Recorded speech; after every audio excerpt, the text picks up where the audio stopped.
হাফিজাতুন লিল গায়বি বিমা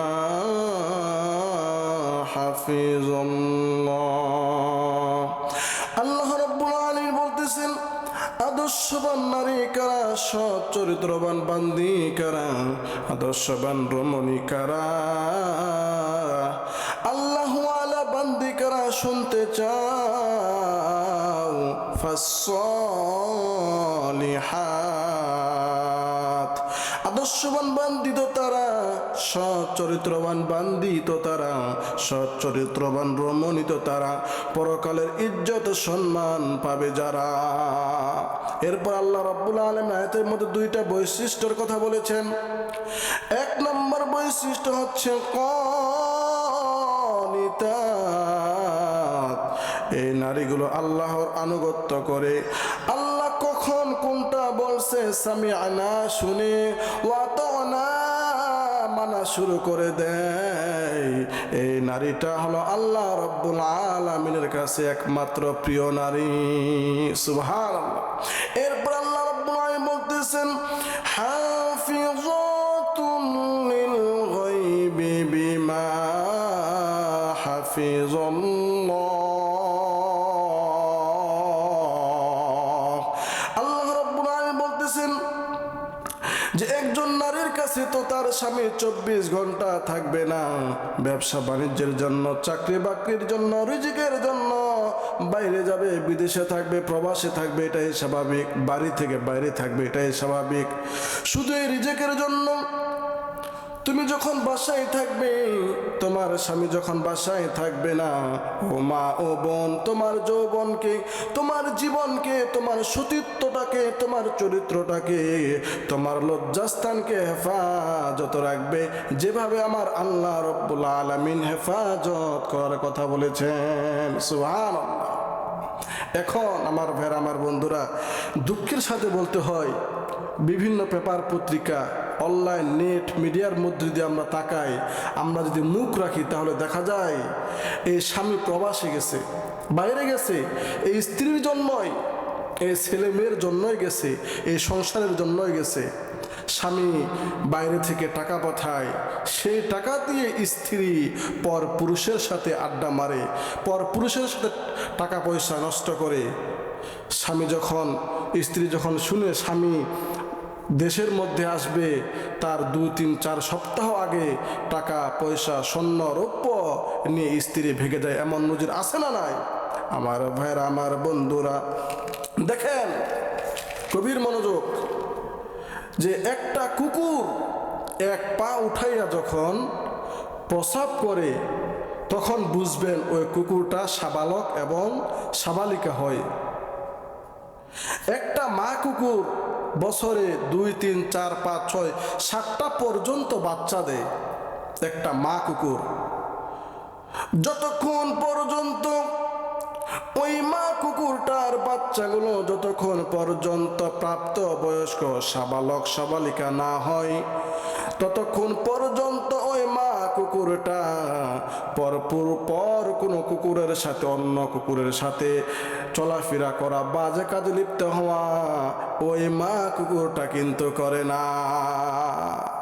কিন্তু মানুষের জ্ঞান, আকল, বিবেক, বুদ্ধি আল্লাহ রাব্বুল আলামিন দিয়েছেন। এমনও নজির আমাদের সমাজের মধ্যে আছে যে 5, 6 মাস, 7 মাস, 1 বছরের ছোট্ট ছোট্ট সোনামণিদেরকে, বাচ্চাদেরকে রেখে মা ভেগে যায়, অন্য পরপুরুষের সাথে চলে যায়। আছে কিনা বলেন? আবার এই পুরুষগুলো কিন্তু কম না। গ্রামের মধ্যে বিয়ে করছে, সন্তান আছে, ছেলে আছে, মেয়ে আছে, গ্রাম থেকে শহরে আসছে, শহরে চলাফেরা করতেছে, চাকরি বাকরি করতেছে, শহরের সোসাইটি দেখে আরেকজনের প্রেমে পড়ে গেছে, আরেকজনের সাথে সম্পর্ক তৈরি হয়েছে, বিয়ে করছে। গ্রাম থেকে সেই স্ত্রী, সেই ছেলেমেয়েরা ফোন দেয়, কোনো খবর নেয় না, ফোন রিসিভ করে না, টাকা পয়সা পাঠায় না। আল্লাহ রাব্বুল আলামিন বলতেছেন, এই নারী এবং এই পুরুষ দুজনেই হলো চরিত্রহীন। নাউজুবিল্লাহ বলে। আমার ভাইরা, আমার বন্ধুরা, এই জন্য আল্লাহ রাব্বুল আলামিন বলতেছেন, আদর্শবান নারী হতে চাও, সৎ চরিত্রবান নারী হতে চাও, আল্লাহর নিকট আদর্শবান নারীর সার্টিফিকেট যদি তুমি পেতে চাও, ফাসলিহাতি কানিতাত হাফিযাতুন লিল গায়বি বিমা হাফিজাল্লাহ। আল্লাহ রাব্বুল আলামিন বলতেছেন, যতক্ষণ তোমার স্বামী তোমার কাছে থাকবে না ওই সময়টা তুমি আমানত স্বরূপ রাখবা। তোমার সতীত্বের, তোমার যৌবনের, তোমার চরিত্রের, তোমার লজ্জাস্থানের যাররা পরিমাণ ক্ষতি হতে দিবে না। এটা যদি করতে পারো ও মা ও বোন, তাহলে আল্লাহ রাব্বুল আলামিন তোমাকে আদর্শবান নারীর একটা সার্টিফিকেট কিন্তু আল্লাহ রাব্বুল আলামিন দিয়ে দিবেন। এখন আমার ভাইরা, আমার বন্ধুরা, এখন কিভাবে বিয়ে করবে? বিয়ের সময় একটা নারী অথবা একটা পুরুষ কি কি গুণগুলো দেখবে সেটাও আল্লাহ রাসূল সাল্লাল্লাহু আলাইহি ওয়াসাল্লাম মুসলিম শরীফের 1466 নম্বর হাদিসের মধ্যে বলে দিয়েছেন। নবী করিম সাল্লাল্লাহু আলাইহি ওয়াসাল্লাম বলেছেন, তুনকাহুল মারউ লিআরবাঈন, বিবাহের সময় একটা মানুষ চারটা বিষয় দেখে। এক নম্বরে হলো লিমালিহা, সম্পদ দেখে, আমার যে সম্পদ আছে তার সে সমপরিমাণ সম্পদ আছে কিনা বা তার চেয়ে বেশি আছে কিনা। দুই নম্বর হলো ওয়ালি হাসাবিহা, আমার যে বংশ মর্যাদা সে বংশের সাথে মিল আছে কিনা, আমার যে বংশ তার সে বংশ কিনা বা তার চেয়ে ভালো কিনা, এমন আছে কিনা, এটা দেখে। তিন নম্বর হলো ওয়ালি জামালিহা, সৌন্দর্য দেখে। এটা সারা পৃথিবীর মানুষ বিয়ের সময় কিন্তু এই সৌন্দর্যটা দেখে। তুমি সৌন্দর্য দেখো। তবে নবী করিম সাল্লাল্লাহু আলাইহি ওয়াসাল্লাম বলেছেন, আমি তোমাদেরকে একটা পরামর্শ দিব। সেই পরামর্শটা হচ্ছে ফাজফার বিজাতিদ্দিন, তুমি যখন বিয়ে করবে, যে মেয়েটাকে বিয়ে করবে, দেখো ওই মেয়েটার মধ্যে দিনদারিতা আছে কিনা। সুবহানাল্লাহি ওয়া বিহামদি। যদি তুমি ওই মেয়ের মধ্যে যদি দিনদারিতা যদি খুঁজে পাও, তাহলে তারিবাত ইয়াদা, আল্লাহ রাব্বুল আলামিন তোমার দু হাত ভরে আসমানের সমস্ত রহমত, বরকত, কল্যাণ ওই পরিবারের মধ্যে আল্লাহ রাব্বুল আলামিন দান করবেন। এখন আমার ভাইরা, আমার বন্ধুরা, এখন আমার যুবক ভাইরা যদি ভাবে যে আমার বংশ মর্যাদা কম হলেও সমস্যা নাই, আমার সৌন্দর্য কম হলেও সমস্যা নাই, সম্পদ কম হলেও সমস্যা নাই, যেহেতু নবীজি বলেছে যে মেয়ের ভিতরে, যে রমণীটার ভিতরে দিনদারিতা থাকবে, ওই রমণীটাকে বিয়ে করতে পারলে, সঙ্গী হিসাবে করতে পারলে আল্লাহ রাব্বুল আলামিন ওই পরিবারের মধ্যে রহমত, বরকত, কল্যাণ দান করবেন। আমি এটাই চাই। এই জন্য আমার ভাইরা, আমার বন্ধুরা, একজন যুবক, একজন পুরুষ যখন বিয়ে করবে, যদি দিনদারিতা যদি একটা মেয়েকে বিয়ে করতে পারে, ওই ঘরটাকে, ওই পরিবারটাকে আল্লাহ রাব্বুল আলামিন একটা জান্নাতি পরিবার হিসেবে কবুল করবেন। আমার ভাইরা, আমার বন্ধুরা, এখন কিভাবে দিনদার একজন আপনি স্বামী পাবেন অথবা দিনদারি একটা মেয়ে পাবেন?